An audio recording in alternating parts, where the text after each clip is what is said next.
Hello everyone, welcome to our classes. Students, जो आज का लेक्चर है काफ़ी इंपॉर्टेंट है। इसमें हम एक क्वेश्चन कर रहे हैं और क्वेश्चन आपके पास क्या है कि जो क्लोज इंटरवल होती है हमारी 0-1 वो अनकाउंटेबल है। We have to prove that our close interval 0-1 is uncountable. ठीक है, तो सबसे पहले देख लेते हैं क्लोज इंटरवल 0-1 होते क्या है। एज यू नो, आप सबको ऑलरेडी पता है। तो ये जो क्लोज इंटरवल 0-1 है, ये इसके अंदर रियल नंबर आएंगे, वो रियल नंबर आएंगे जो जीरो है, जीरो भी आएगा, 1 भी आएगा, और 0 और 1 के बीच में जितने भी रियल नंबर है सब आएंगे। उसमें रैशनल भी हो सकते हैं, इरैशनल भी हो सकते हैं, दोनों आते हैं। ठीक है, और इस सेट को हम ऐसे लिखते हैं कि इसके पास वो रियल नंबर है x such that x belongs to real number. ठीक है, और जो रियल नंबर है वो किस हिसाब से है, 0 और 1 के बीच में। तो ये है क्लोज इंटरवल 0-1 और आपको प्रूफ करना है ये अनकाउंटेबल है। ये सेट क्या है, अनकाउंटेबल। तो स्टार्ट करेंगे। उससे पहले मैं आपको थोड़ा सा याद करवा दूं कि हमने प्रीवियस क्लास में एक चीज पढ़ी थी, डी न्यूमरेबल। हमने प्रीवियस क्लास में क्या पढ़ा था, डी न्यूमरेबल सेट। आप में से कोई अगर ऐसा स्टूडेंट है जो इस लेक्चर को आज ही देख रहा है, अभी ही देख रहा है, उसने प्रीवियस लेक्चर नहीं देखा, तो सबसे पहले वो डी न्यूमरेबल पढ़ ले।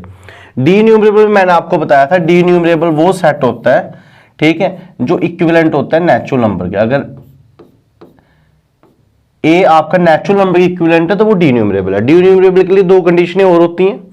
ठीक है, तो बेसिकली हम ज्यादा यही यूज करेंगे, डी की जो ए है वो इक्विवेलेंट है नेचुरल नंबर के। तो इसमें मैं ज्यादा डिटेल में नहीं जाऊंगा, मैंने प्रीवियस लेक्चर में आपको बताया होगा। तो सबसे पहले मैं इस क्वेश्चन को कैसे प्रूव करूंगा, मैं आपको थोड़ा सा आइडिया बता देता हूं। हम क्या करेंगे, जो 0-1 है उसको डी न्यूमरेबल मान लूंगा। मैं लेट कर दूंगा ये सेट क्या है, डी न्यूमरेबल।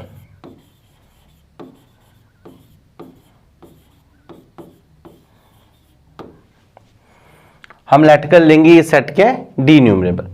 अगर ये डी न्यूमरेबल है, जैसे आपने प्रीवियस थ्योरम की थी, set of rational numbers is D numerable.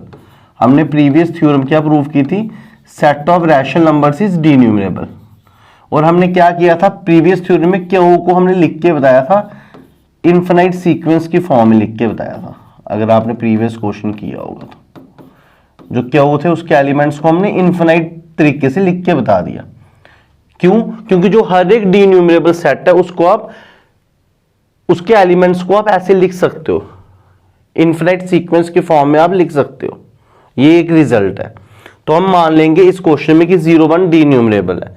अगर 0-1 डी न्यूमरेबल है तो फिर एवरी डी न्यूमरेबल सेट को हम किसकी फॉर्म में लिख सकते हैं, infinite sequence of distinct elements की फॉर्म में लिख सकते हैं।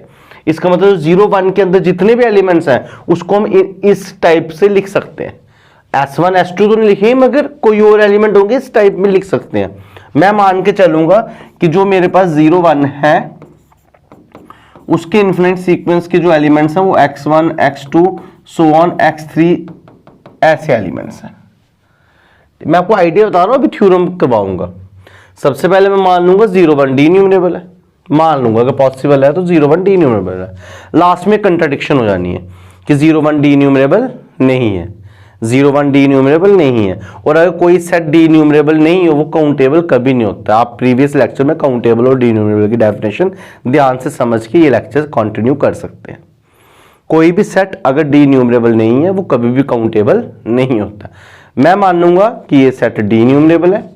फिर लास्ट में मैं इसमें मैथमेटिकल एप्लीकेशंस लगाऊंगा, थ्योरम्स लगाऊंगा, रिजल्ट्स लगाऊंगा और प्रूफ कर दूंगा हमारी जो हमने सपोज की है वो जो सपोजिशन है वो रॉन्ग है। ठीक है, कंट्राडिक्शन कर दूंगा और लास्ट में प्रूफ करूंगा ये डी न्यूमरेबल नहीं है। अगर ये डी न्यूमरेबल नहीं है तो ये अनकाउंटेबल होगा। ऐसे हम इस रिजल्ट को प्रूफ करेंगे। तो मैं आपको बता रहा हूं, अगर मैं लेट करूं कि 0-1 डी न्यूमरेबल, जैसे प्रीवियस क्वेश्चन में हमने क्यू को डी न्यूमरेबल प्रूफ किया था तो उसके एलिमेंट्स को ऐसे लिखा था प्रीवियस थ्योरम में, जो प्रीवियस लेक्चर है उसमें। तो अगर 0-1 डी न्यूमरेबल है तो हम उसके एलिमेंट्स को x1 x2 x3 की फॉर्म में लिख सकते हैं। आई होप आपको इतना समझ आया होगा। ठीक है, अब ध्यान से समझो। पहला स्टेप 0-1 को डी न्यूमरेबल लेट कर दो और उसके बाद आप इसको इनफिनिट सीक्वेंस में लिख सकते हो। अब ये जो एलिमेंट्स हैं वो 0-1 के एलिमेंट्स हैं, ये जो एलिमेंट्स है वो किसके एलिमेंट्स है, 0 1 के एलिमेंट्स हैं। और 0 और 1 के बीच में जो एलिमेंट्स आते हैं वो आप सबको पता है 0 पॉइंट समथिंग करके आएंगे, 0 पॉइंट कुछ भी आ सकते हैं, 1 2 3 सो ऑन, 0.4 5 1 सो ऑन, ठीक है। 0 और 1 के बीच में कुछ इस टाइप के एलिमेंट्स आएंगे। तो अगर 0 1 के एलिमेंट्स को मैं x1 x2 x3 बोल रहा हूं तो मैं क्लियरली बोल सकता हूं कि जो x1 है वो इस टाइप का एलिमेंट होगा, 0 पॉइंट कोई भी नंबर आ सकता है, ठीक है। तो मैं उस नंबर को ना लिख के इसको ऐसे लिख रहा हूं, a11 a12 a13 a14 a15 ऐसे सो ऑन। अच्छा, जो x2 एलिमेंट है उसको मैं ऐसे लिख रहा हूं, 0.a21 a22 a23 a24 a25 and so on, ठीक है। आगे चलते हैं। जो x3 है उसको मैं ऐसे लिखूंगा, 0.a31 a32 a33 a34 a35 and so on. जो इसके एलिमेंट्स हैं उनको मैं ऐसे ऐसे लिखता जाऊंगा। और जो ये a11 a12 a13 a14 जो ये सिंगल एंट्रीज हैं ये बेसिकली डिजिट्स है ना इस टाइप के, ये बेसिकली ये डिजिट्स हैं। ये a11 है, ये a12 है, ये a13 है, ऐसे चलता रहेगा। ये a21 है, ये a22 है, ये a23 चलता रहेगा। तो जो ये डिजिट्स हैं 1 2 3 4 5 जो भी डिजिट्स हैं इनको मैं साथ में ऐसे लिख सकता हूँ ना कि ये जो aij है ये बेसिकली डिजिट्स हैं। और ये डिजिट्स हैं कहाँ से, जो हमारे पास डिजिट्स अवेलेबल है, 0 1 2 3 4 5 6 7 8 9। तो ये मैं लिख सकता हूँ।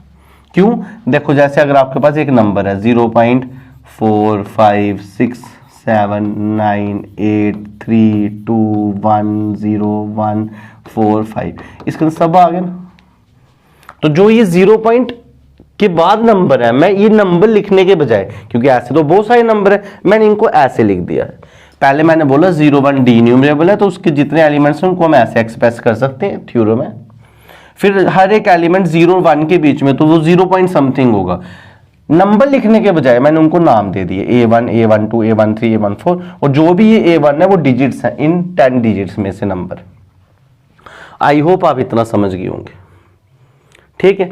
अब मैंने क्या किया, इसके बाद मैं क्या करूंगा, जब मैं ये सब कर दूंगा इसके बाद क्या करूंगा, मैं एक न्यू नंबर निकालूंगा। मैं एक न्यू नंबर निकालूंगा। वो कैसे निकालूंगा बताता हूं। देखो ये जो x1 x2 है सब 0 1 के एलिमेंट है और जो इनकी डिजिट्स हैं वो इन्हीं में से लिए गए हैं। अब मैं एक न्यू नंबर लूंगा y, मैं इस थ्योरम में एक न्यू नंबर लूंगा y और वो कैसे बनाऊंगा, उसको मैं 0 पॉइंट करके बनाऊंगा। मैं कैसे बनाऊंगा, डिजिट इन्हीं में से लूंगा, बस जो a11 है ना उसकी जो पहली एंट्री है वो a11 लूंगा और जो सेकंड एंट्री है वो a22 लूंगा, a33 लूंगा, ऐसे कर करके ले लूंगा, ठीक है। एक और नंबर बनाऊंगा वो इन्हीं की हेल्प से बनाऊंगा, ठीक है। और जो ये नंबर होगा वो इन सबसे डिफरेंट ही होगा। जो ये y नंबर है वो इन सबसे क्या होगा, डिफरेंट होगा। वो मैं बताता हूं कैसे होगा डिफरेंट। देखो सुनना ध्यान से, इसको थ्योरम को आराम से सुनना है तो सब आपको 2 मिनट में हो जाएगी। हाँ टाइम लगेगा, मेरे को सुनाने में भी टाइम लगेगा, तुम्हें समझने में भी टाइम लगेगा, मगर एक बार समझ लोगे फिर भूलेगी नहीं। जो y है उसका जो पहला नंबर है वो मैं a11 लिख दूंगा, दूसरा क्या लिख दूंगा a22, तीसरा क्या लिख दूंगा a33, ऐसे। अब मुझे एक चीज बताओ, जैसे पहला नंबर अगर मेरे पास है 0.4315997, दूसरा नंबर सपोज मेरे पास है 351029, तीसरा नंबर सपोज आपके पास है 666512, कुछ भी हो सकता है। तो जो न्यू नंबर आप बना रहे हो वो बन रहा है 456, ऐसे 0.456। और अगर आप ध्यान से देखोगे, अगर आप इस हिसाब से नंबर बनाओगे तो जो ये y नंबर बन रहा है, जो ये आपका न्यू नंबर बन रहा है, वो इनमें जितने भी ये x1 x2 x3 so on है इन सबसे अलग नंबर बनेगा। इन सबसे क्या बनेगा, अलग नंबर बनेगा। क्योंकि मैं बना रहा इस हिसाब से हूं, अलग ही बनेगा। 4 5 6 के ही नहीं दिखेगा आपको। अगर 4 5 6 पहले दिन दिख भी गए तो आगे कोई ना कोई डिफरेंट आ जाएगा। तो आपने पहले x1 के नंबर लिए, उनमें से डायगोनल में जो एलिमेंट है उससे y बनाया, और जो y है वो इन सबसे डिस्टिंक्ट होगा। और हमने क्या देखा कि जो 0 1 है, जो आपके पास 0 1 ये सेट है, इसके पास बस x1 x2 x3 so one elements ही हैं, इतने एलिमेंट है, यही एलिमेंट है इसके पास। और अभी आप बोल रहे हो कि y एक ऐसा नंबर है जो इनसे तो अलग है, इनसे तो क्या है अलग, क्योंकि बनाया ही ऐसा, मगर है 0 पॉइंट करके, तो उसको भी इसके अंदर आना चाहिए, तो वो नहीं आया। समझना बात को। हमने बोला 0 1 के अंदर जो एलिमेंट्स हैं वो बस x1 x2 x3 so one है। उसके बाद जो x1 x2 x3 वो हमने लिख दिए, इन्हीं में से मैंने y बनाया, मगर y इस हिसाब से बना वो इनमें से कोई भी नहीं है, ना वो x1 है, ना वो x2 है, ना वो x3 है, कोई भी नहीं है। मतलब जो y है वो इन सब में नहीं है, वो इस सेट में नहीं है, y सेट में नहीं है। और हम क्या बोल रहे थे, 0 1 के जितने भी एलिमेंट है वो इस सेट में है, मगर y अलग बन गया। मगर देखा जाए तो y 0 पॉइंट है, होना तो चाहिए वो इसमें, मगर वो नहीं है। तो इसका मतलब जो हमने सपोज की है डी न्यूमरेबल, वो डी न्यूमरेबल नहीं है।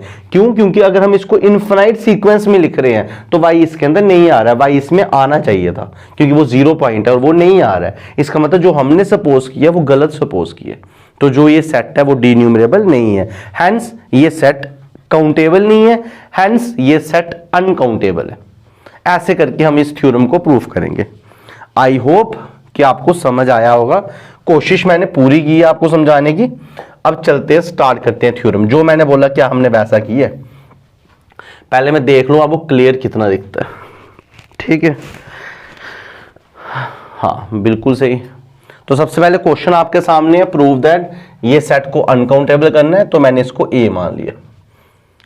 फर्स्ट हमने सपोज किया ए डी न्यूमरेबल है, फिर मैंने क्या बोला, अगर ए डी न्यूमरेबल है उसके जो एलिमेंट्स आप उसको इनफिनिट सीक्वेंस की फॉर्म में लिख सकते हो। Therefore it's elements can be arranged in the form of infinite sequence with distinct elements. तो देखो ए के अंदर मैंने ये x1 x2 x3 xn करके एलिमेंट्स लिख दिए। अब आपको पता है ये जितने भी x1 x2 x3 xn है ये हैं तो 0 1 के एलिमेंट, तो ये 0 पॉइंट समथिंग की फॉर्म में होंगे। वही लिखा मैंने एक्सपैंड किया, ईच x है, इन सबको जनरल मैंने x ही बोला, उसको डेसिमल में एक्सपैंड कर दिया और डेसिमल में मैंने ऐसे लिखा। ये बच्चों x1 है, आई नहीं है, ये क्या x1 है, जैसे मैंने भी आपको समझाया था x1, और ये x2 है, ये x3 है और ये xn है। लिखा कैसे, वही a11 12 13 14 सो वन ऐसे ऐसे करके लिख दिया। और साथ में बताया भी, यही नीचे शायद आपको भी दिख रहा होगा aij कहां से कहां तक है, 0 1 2 3 4 9, क्योंकि ये जो नंबर है वो 0 1 के नंबर है और उसके पास तो डिजिट जो है वो 0 1 2 3 4 5 6 7 8 9 से लिए जाएंगे। आई होप आपको इतना समझ आ रहा होगा। ठीक है, उसके बाद क्या किया, यही मैंने आपको बताया। उसके बाद क्या किया, अब आपने एक रियल नंबर ले लिया, अब आपने क्या ले लिया, रियल नंबर ले लिया। ठीक है, और वो रियल नंबर कैसे बनाया, 0 point b1 b2 b3 b4 with each, जो b आई है वो भी इसमें से ही है। मगर कैसे लिया कि जो b1 है वो a11 नहीं होगा। हाँ मैंने अलग तरीके से बताया, मैंने बोला आप b1 a11 ले लो, ऐसे भी ले सकते हैं और वैसे भी ले सकते हैं। ठीक है, एक्चुअल में इन थ्योरमों को 2-3 तरीके हैं सॉल्व करने के। ये तरीका वो है जो आपकी जम्मू यूनिवर्सिटी की बुक में है, ऑलरेडी डला है। जो मैं तरीका बता रहा हूँ वो और भी बुक्स हैं, जैसे रियल एनालिसिस की वाल्टर रूडिन की बुक है, बहुत सारी बुक्स हैं, उनका तरीका बताया मैंने। एक ही बात है, देखो मैं आपको ये भी समझा देता हूँ जो जम्मू यूनिवर्सिटी की बुक में, तो उस लैंग्वेज को ही हम फॉलो कर लेते हैं। ठीक है, देखो क्या बोल रहा है, जो y एलिमेंट है, सुनना ध्यान से, वो ये सेम चीज है, जो y एलिमेंट है वो है 0 पॉइंट b1 b2, क्योंकि वो तो मैंने आपको डायरेक्ट समझाया, ये लैंग्वेज में लिखा है। ये जो डिजिट्स हैं वो होंगे तो यही, मगर जो b1 है, जो ये b1 डिजिट है वो a11 के बराबर नहीं होना चाहिए, और जो b2 डिजिट है वो a22 के बराबर नहीं होना चाहिए था। मैंने तब उल्टा बोला कि b1 a11 होना चाहिए, बाकी किसी के इक्वल नहीं होना चाहिए, बात तो एक ही है। ठीक है, आप जैसे मर्जी कर सकते हो। तो मैं आपको समझाता हूं, क्या एग्जाम्पल से समझाता हूं, कोई बात नहीं। जैसे अगर आप x1 ले लो 0.43156789 ऐसे सो ऑन, x2 ले लो 0.56789012 सो ऑन, x3 ले लो 0.3333 कुछ भी ले लो 1400 सो ऑन। अब क्या बोल रहा है, जो y बनाना है आपको, जो आपको y बनाना है वो ऐसा बनाना है कि उसके बाद आप कोई भी डिजिट लिखो, बस ये 4 नहीं लिखना, इधर 4 नहीं लिखना, बाकी आप कुछ भी लिख सकते हो। सपोज मैंने 9 लिख दिया। अगले नंबर में A22 नहीं आना चाहिए, जो B2 है वो A22 के बराबर नहीं, मतलब वो 6 नहीं आना चाहिए, आपने 7 लिख दिया। अगले में वो 3 नहीं आना चाहिए, आपने 0 लिख दिया। तो अगर आप देखोगे ध्यान से, तो जो ये y नंबर बनेगा तो ये 0 पॉइंट समथिंग ही ऐसे, मगर ये इनमें से सबसे अलग होगा। और हमने ऊपर क्या माना है कि जितने 0-1 में एलिमेंट्स है वो सबके सब x1 x2 x3 है। और अभी हमें क्या दिख रहा है कि जो y है, अगर वो पॉइंट में ले रहे हो वो 0-1 के बीच में तो है, और वो हमने कैसे लिया हुआ है कि जो पहली एंट्री है वो इसके बराबर बनी, जो B2 है वो इसके बराबर बनी, इसके बराबर बनी, तो जो y है वो ना x1 के बराबर होगा क्योंकि पहली एंट्री सेम नहीं है, y x2 के बराबर भी नहीं होगा, y x3 के बराबर भी नहीं होगा, y xn के बराबर नहीं होगा। अगर y इन सब में से किसी के बराबर नहीं है, क्यों, हमने लिया इस हिसाब से कि पहली एंट्री सेम नहीं है, तो पहले के बराबर कैसे हो सकता है, y कभी x1 हो नहीं सकता। अगर y इन सबसे डिस्टिंक्ट है और y a के अंदर भी आ रहा है, तो इसका मतलब हमारी कंट्राडिक्शन होगी, क्योंकि ऊपर तो हम बोल रहे थे कि 0-1 के अंदर जितने भी सीक्वेंस है वो सब x1 x2 xn तक ही हैं, मगर अभी आपको एक न्यू मिला, y मिला जो उसके अंदर आ रहा था, तो उस वही आ गया। देखो हमने सेम वैसे की है, आप ये अपने समझने के लिए नोट कर सकते हो थोड़ा सा पीछे वीडियो को करके। तो y आपने 0 पॉइंट में ले लिया तो वो 0-1 के बीच में, और इस हिसाब से लिया, ये मैंने आपको समझा दिया। अगर आप B1 ऐसा एलिमेंट ले रहे हो जो उसका पहली एंट्री नहीं है, तो वो कभी x1 के बराबर नहीं होगा, x2 के बराबर नहीं होगा, x3 और xn के बराबर नहीं होगा, किसी के बराबर नहीं हुआ, तो इसका मतलब जो y है वो डिस्टिंक्ट है, इन सबसे डिस्टिंक्ट है। जितने भी आपने x1 x2 xn लिए थे सबसे क्या है, डिस्टिंक्ट है, ठीक है। और वो डिस्टिंक्ट है, अगर वो इन सबसे डिस्टिंक्ट है तो वो a में नहीं होना चाहिए, मगर ऊपर तो y किस में आ रहा है, a में। इधर a में क्यों आ रहा है, क्योंकि y 0 पॉइंट में है, और जो भी 0 पॉइंट में है वो 0-1 के बीच में तो आएगा। इधर बोल रहा है a में आ रहा हूं, इधर बोल रहा है मैं इनसे अलग हूं, तो इसका मतलब कंट्राडिक्शन होगी, ठीक है। तो therefore our supposition is wrong, a is uncountable. जो a है वो क्या है, अनकाउंटेबल, a क्या है, अनकाउंटेबल। तो ये थी थ्योरम, ये थी आपकी इस लेक्चर में थ्योरम।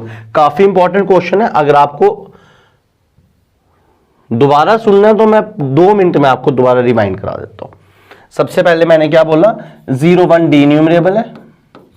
अगर 0-1 डी न्यूमरेबल है तो 0-1 को पहले मैंने a मान लिया, तो इसके जितने एलिमेंट्स हैं उनको मैं ऐसे लिख सकता हूं, और जितने एलिमेंट्स हैं वो पॉइंट में होंगे, तो x1 आ गया 0.a11 a12 so on, x2 आ गया 0.a21 a22 so on, x3 आ गया 0.a31 a32 सो ऑन। अब आपने एक y ऐसा नंबर लिया जो कैसे बना है, 0.b1 b2 b3 b4 इनसे बना है, मगर ये जो b1 है वो इसके बराबर नहीं है। तो अगर b1 इसके बराबर नहीं है तो जो ये y बनेगा वो कभी भी x1 तो बन नहीं सकता, क्योंकि x अगर y को x1 बनना पड़ेगा तो पहली एंट्री तो सेम आनी है, आप बोल रहे हो पहली सेम नहीं है तो x1 बन नहीं सकता। अब बोल रहे b2 a22 के बराबर नहीं है तो x2 भी बन सकता है, x3 भी नहीं बन सकता। इसका मतलब जो y है वो इनमें से कोई नहीं बन सकता है। और हम ऊपर बोल रहे थे कि 0-1 के अंदर जितने भी एलिमेंट्स हैं वो ये, और हम इधर क्या बोल रहे हैं कि y इनमें से अलग है, और y है भी 0 पॉइंट, तो y a में है भी और इनसे अलग भी है, तो कंट्राडिक्शन आ गई, ठीक है। तो ये हमने थ्योरम में किया है। आई होप पूरी कोशिश की है आपको ये थ्योरम, ये रिजल्ट समझाने की। आई होप ये आपको अच्छे से समझ आया होगा। अगर आपको समझ आया तो प्लीज नीचे कमेंट सेक्शन में मेरे को बताइए। मिलते हैं नेक्स्ट लेक्चर में।